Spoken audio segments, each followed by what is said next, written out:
Today, a customer brought in a Stihl MS 250 chainsaw. You can see how dirty it was. They wanted us to service and clean everything.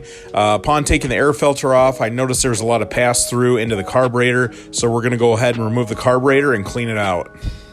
This saw is pretty user-friendly to service.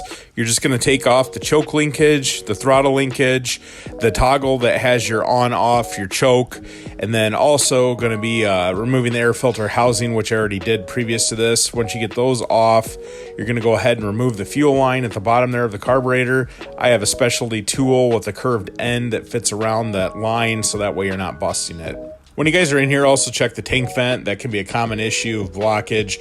Just make sure it's venting properly. You can check that by doing a vacuum pressure test on your tank. This carburetor had a ton of debris in it, so I'm going to tear it apart and see what's inside. So just as I suspected, there's a lot of debris on top of the metering diaphragm. Make sure you guys are taking these carburetors apart and cleaning them before you do the idle screw adjustment. If you do the idle screw adjustment and you have debris in there, you're still going to have issues. The main culprit that caused this problem with the carburetor is going to be the air filter. There was a lot of debris passed through. Always make sure you guys are cleaning your air filters or you're replacing them on a regular basis.